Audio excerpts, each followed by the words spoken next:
और अपना अपना देखा, कभी भगवान के बारे में नहीं जाना, कभी कथाओं के बारे में नहीं जाना, तो इंसान जन्म लिया या ना लिया एक जैसा हो गया। ये कथा वो सार है जो हमें भवसागर से पार निकालती है। ये वो आंसर सीट है जो हर मनुष्य के क्वेश्चनों का जवाब है। आपके मन में जैसे प्रश्न उठते हैं, भगवत गीता और भागवत जैसे पुराण उनका आंसर पहले से ही खोज के रखते हैं।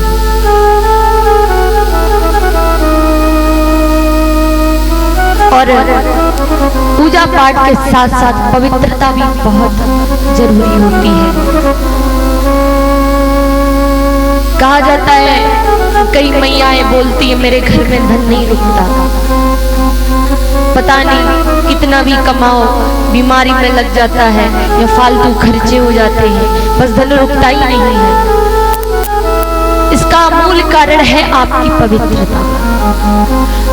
अगर आप पवित्र होकर पूजा पाठ, खाना बनाना, घर की सफाई करना इन पर ध्यान नहीं दे रहे हो, तो आपके घर में धन रुक नहीं पाएगा।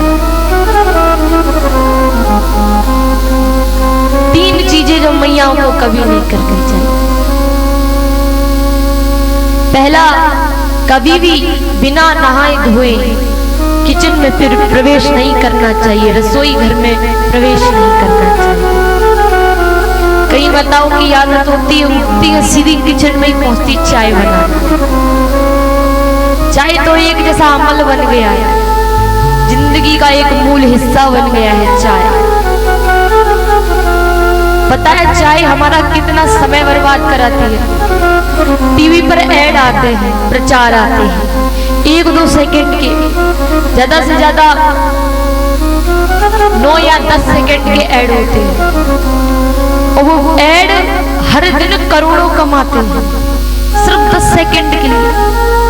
और वहीं हम आधा घंटे चाय पीने में निकालते।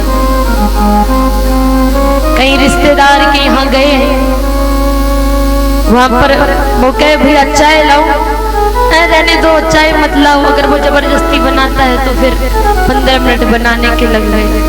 अब देखो तुम्हारा समय कैसे बर्बाद हो रहा है, 15 मिनट बनाने के लग गए। जब चाय आई, अब वो गर्म है तो उसे बड़े आराम से पिएंगे, आधा घंटा उसमें लग गया, बातें हो रही हैं। इतनी देर में समझदार लोग करोड़ कमाते हैं, और हम लोग तो 1-1 घंटा चाय पीने में निकालते हैं। तो चाय जिंदगी बढ़ा रही है, समय अच्छा प्रयोग करवा रही है या बुरा प्रयोग करवा रही है, समय बर्बाद करवा रही है या बचा रही है। उस 1 घंटे में हम कुछ अच्छा कार्य भी कर सकते थे, उस 1 घंटे में भगवान नाम की चर्चा भी कर सकते थे, अपने व्यापार में कुछ नया लाने का भी सोच सकते थे। लेकिन उस चाय ने 1 घंटा ऐसे ही निकाल दिया। फिर लोग कहते मेरे पास टाइम ही नहीं है। जब आप 1-1 घंटा चाय पीने में निकालोगे तो टाइम कहाँ से होगा? तो मैया वो चाय ना पिया कर, चाय जिंदगी बर्बाद कराती है। अंग्रेज छोड़ के गए हैं यहाँ एक बीमारी, जिसे ज्यादा से ज्यादा लोगों को अमल हो गया है, चाय के बिना रह नहीं पाता। और मैया मैं बताऊं, मैं चाय ना पीऊं, चाहे सर्दी हो चाहे जुकाम हो, कुछ भी हो, मैं चाय नहीं पी। गिरड़ा है एकदम चाय से। मेरा मन ही नहीं होता कि कभी खांसी जुकाम भी है तो चाय पी लूं, या सर्दी है तो चाय पी लूं, मन ही नहीं करता। लगता है ये तो ऐसी है फालतू, क्या टेस्ट है इसका, बेकार सा, टाइम वेस्ट कराने वाला, बेकार कराने वाला। मेरा मन नहीं होता। भैया चाय तो चाय, मैं तो दूध भी ना पीती, मन नहीं करता। वैसे दूध तो बहुत अच्छी चीज है। मेरी मैया में मुझे बहुत डांटे दूध के पीछे, दूध ना पीती हो, कैसे कथा कहूंगी, ताकत नहीं रही। पर मुझे खुद नहीं पता मैं कथा कहती कैसे हूँ। यहाँ बैठते ही मुझे नहीं पता कौन सा कन्हैया या राधिका सवार हो जाती हैं और मैं बोलने लगती हूँ। घर पे जाके एकदम सीधा, कुछ नहीं, ज्यादा खाना पीना भी नहीं खाती, मन ही ना करे।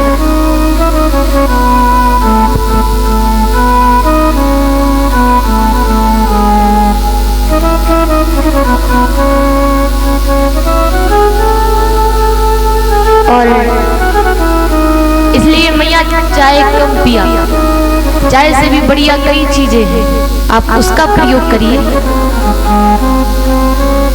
कल आपने सुंदर शिव विवाह के दर्शन किए, आज भी भगवान राम का जन्म और उनके विवाह का उत्सव है जो झांकियों के माध्यम से दिखाया जाएगा, क्योंकि कलयुगी इंसान आनंद देखते हैं, ज्ञान नहीं देखते।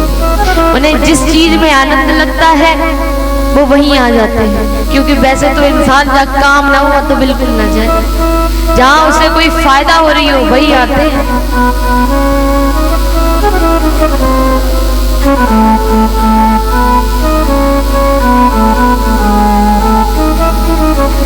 तो इंसान जहाँ उसे लगता है यहाँ मेरा 2 पैसे का बच रहा है वो वहीं जाएगा, और मुझे ऐसा लगता है यहाँ पर भी आप कुछ ना कुछ लेने ही आए।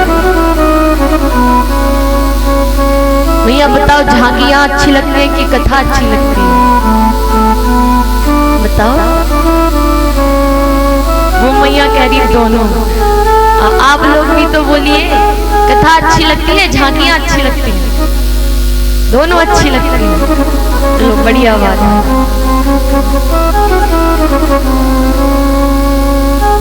कल शिव जी का विवाह हुआ और आज कुछ कथाएं हैं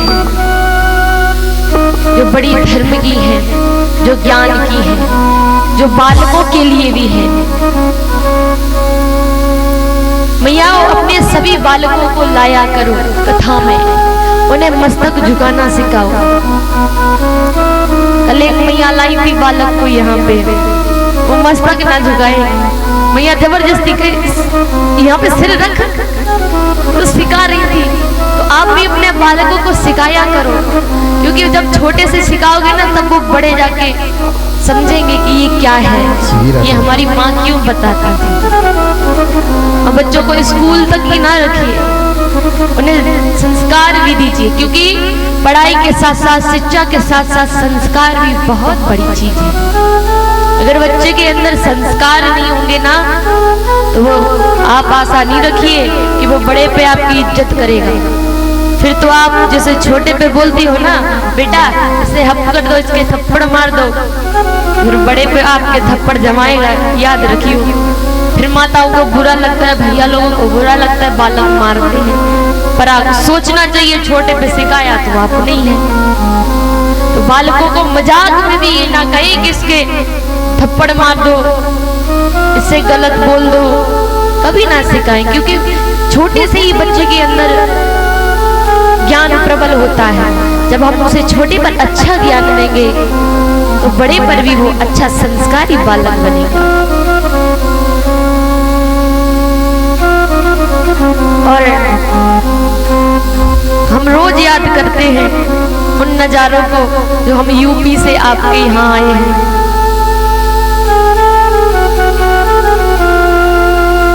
हम लोग स्थायी पता तो हम सबका मैनपुरी है, मैनपुरी जिला पड़ता है, वहीं रहते हैं हम सब। भगवान कन्हैया की कृपा से वृंदावन में भी हम निवास कर लेते हैं।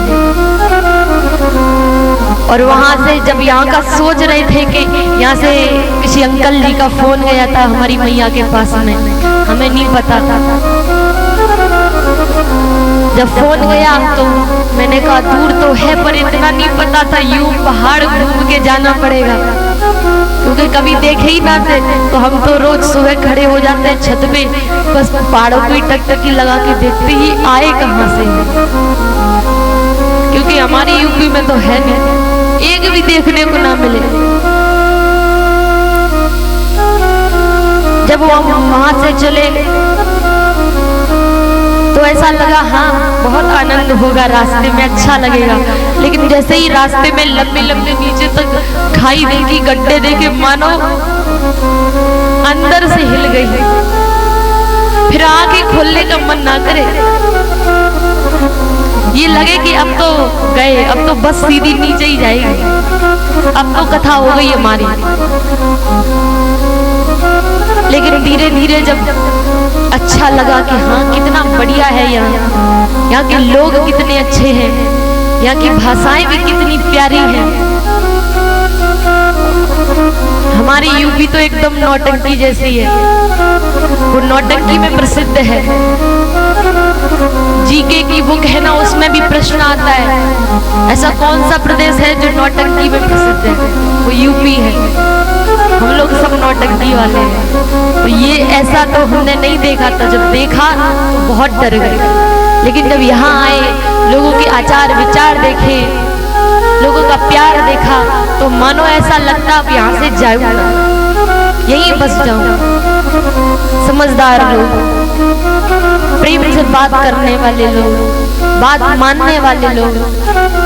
फिर ऐसा लगा कि जो सफर हमें बहुत कठिन लग रहा था, मानो लग रहा था कि आज तो मरी जाएंगे, आज तो कथा हो गई हमारी, पर यहाँ आके ऐसा लगा कि शायद वो भगवान की परीक्षा थी आप जैसे भक्तों से मिलाना। देवभूमि कहा जाता है आपके हिमाचल प्रदेश को। यहाँ पर कितनी मैयाओं के मंदिर हैं, कितनी माता निवास करती हैं। भोले बाबा जी की ससुराल है, स्वयं भोले बाबा यहाँ कृपा बनाए रखते हैं। हमेशा उनका एक हाथ अपनी ससुराल की तरफ रहता है, क्योंकि हर किसी को अपनी ससुराल में अच्छा लगता है। विष्णु जी है ना, लक्ष्मी मैया का घर है समुद्र,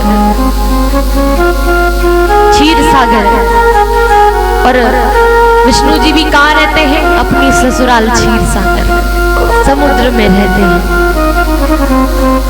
भोले बाबा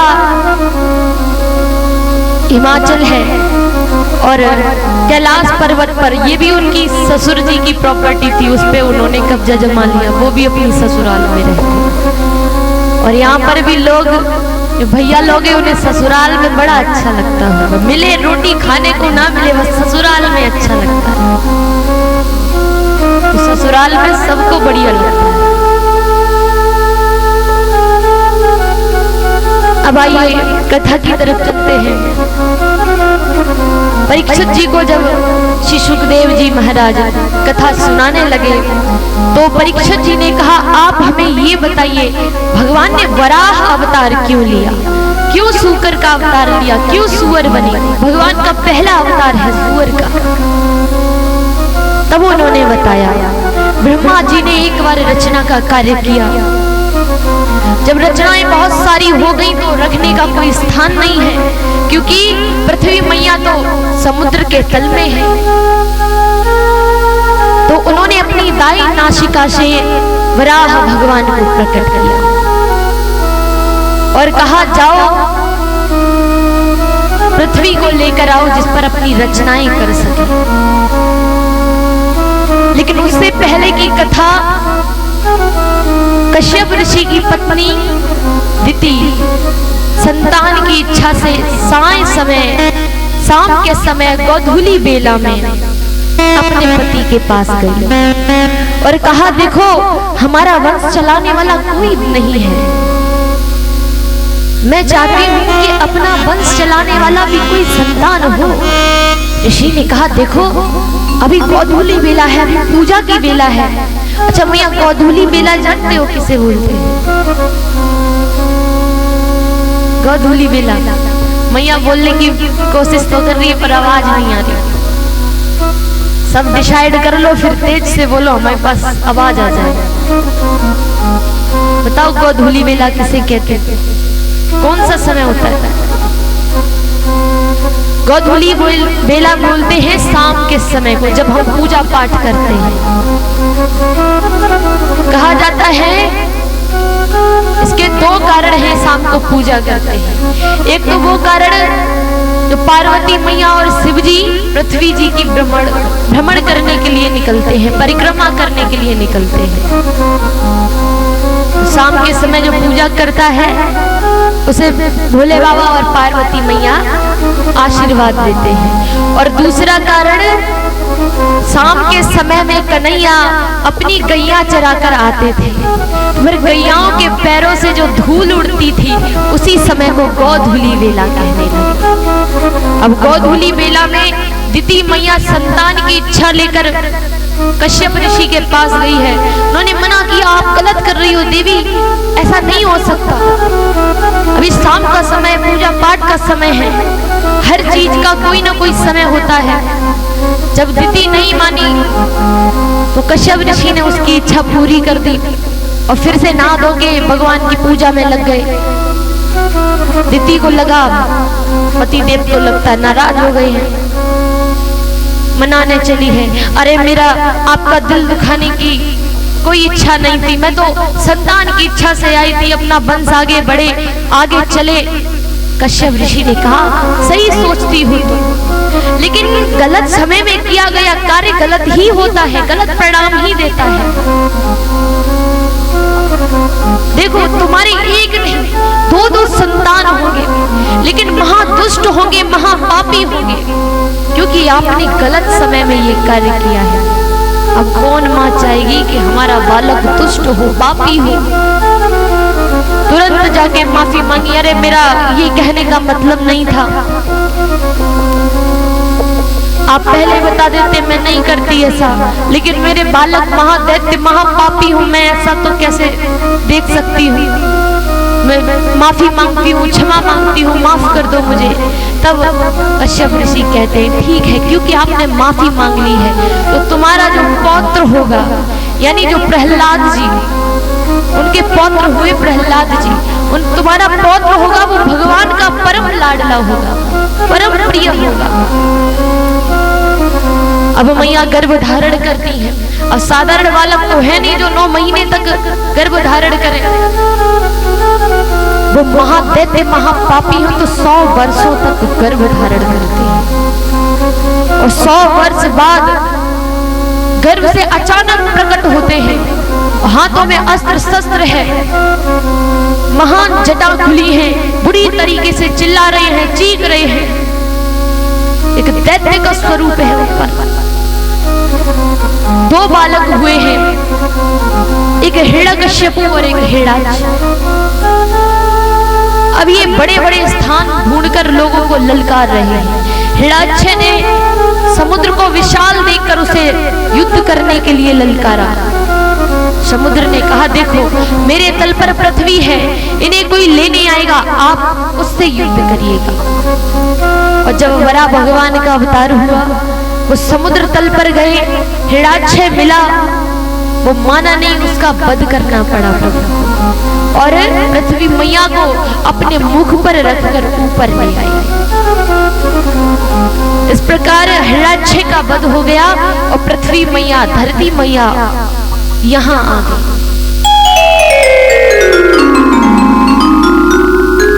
अब भगवान ब्रह्मा जी द्वारा रचना करते हैं, तो अपने एक शरीर से स्वयंभू मनु और एक शरीर से शत्रुपा नाम की स्त्री की उत्पन्न करते हैं। उनसे कहा कि जाओ पृथ्वी पर अब कार्य आगे बढ़ाओ। उनके 5 बालक हुए, 2 पुत्र और 3 पुत्रियां हुई। देवहूति, प्रस्तुति और आहुति 3 पुत्रियां, और उत्तानपाद और प्रियव्रत ये 2 पुत्र हुए हैं। अब क्योंकि उत्तानपाद बड़े हैं, उन्हें राज्य का राजा बनाया गया। जब विवाह हुआ, सुनीति नाम की कन्या से विवाह हुआ, कोई संतान नहीं हुई। दूसरा विवाह सुरुचि नाम की कन्या से किया, और सुरुचि की सुंदरता ऐसी कि राजा सब कुछ भूल जाए। अब तो वो बड़ी रानी के पास, सुनीति के पास कभी कभी जाते और उसे महलों से अलग रखा जाता है, एक झोपड़ी में रखा जाता है। अब जिस कार्य के लिए राजा ने दूसरा विवाह किया था, तभी जब दूसरी पत्नी सुरुचि गर्भवती हुई, वैसे ही सुनीति भी गर्भवती हो गई। दोनों से एक एक बालक हुए। सुनीति से जो बालक पैदा हुआ उसका नाम ध्रुव, और सुरुचि से जो बालक पैदा हुआ उसका नाम उत्तम रखा गया। और दोनों भाई एक दूसरे से भेदभाव नहीं करते हैं कि मेरा भाई झोपड़ी में रहता है तो इसे बुरा बर्ताव करो, नहीं, बड़े प्रेम से रहते हैं। एक बार राजा युद्ध करके वापस आए और युद्ध जीत कर आए हैं तो ध्रुव थोड़े बड़े हो गए हैं, बड़े प्रसन्न हैं, हमारे पिताजी युद्ध जीत कर आए हैं। मैं अभी मिलता हूँ, उनके हाल चाल पूछता हूँ कैसे हैं। भागते जा रहे हैं, भागते जा रहे हैं, और भागते भागते जाते ही सीधे अपने पिताजी की गोदी में बैठ गए और हाल चाल पूछने लगे। पिताजी युद्ध कैसा था, कैसे किया, आप कैसे जीत गए, कई अनेकों प्रश्न उठा दिए। अब ये सब सुरुचि देख रही थी, ये सब सुरुचि देख रही थी। उसे अच्छा नहीं लग रहा है कि मेरी सौत का पुत्र महाराज की गोदी में बैठा है और मेरा बेटा उत्तम नीचे देख रहा है। तुरंत हाथ पकड़ के नीचे झटका मार दिया, नीचे गिरा दिया।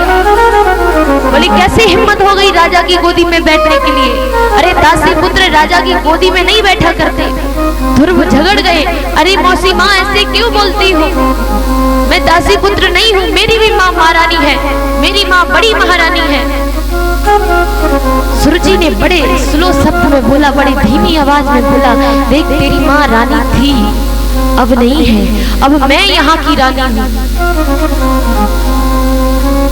ध्रुव रोने लगे और जाते ही अपनी मैया से कहने लगे, मैया मुझे आज तू बताई दे वो मेरे पिता है या नहीं है, क्योंकि सौतेली माँ ने मुझे मारा, मौसी माँ ने मुझे मारा, पिताजी ने कुछ नहीं कहा, मैया ने मारा, मुझे दुख नहीं है। दुख तो इस बात का है कि मैं रोता रहा, मैया मारती रही लेकिन पिताजी ने कुछ नहीं कहा। क्यों कुछ नहीं कहा? बड़ा रोता है। मैया ने कहा, बेटा तू किसकी गोद में बैठने के लिए रोता है? साधारण से मनुष्य की गोदी में? अरे रोना ही है तो परमेश्वर, परमपिता परमेश्वर नारायण की गोदी में बैठने के लिए रो, यूं साधारण लोगों की गोदी में बैठने को रोता है। अब तो लाला की ये बात दिमाग में खटक गई।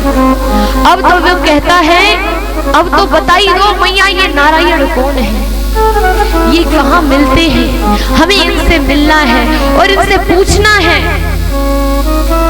कि मौसी माँ ने, सौतेली माँ ने मेरे साथ ऐसा क्यों किया। और ध्रुव सोचते हैं मैया पता नहीं कब बताएगी। मैया ने कहा, बेटा देख, जो एकांत में तपस्या करता है, भगवान को याद करता है, उसे भगवान दर्शन देते हैं। ध्रुव जी ने कहा, मैया एकांत समय मतलब? तो मैया ने कहा, जैसे वन है, वन में कोई नहीं होता है, शांति होती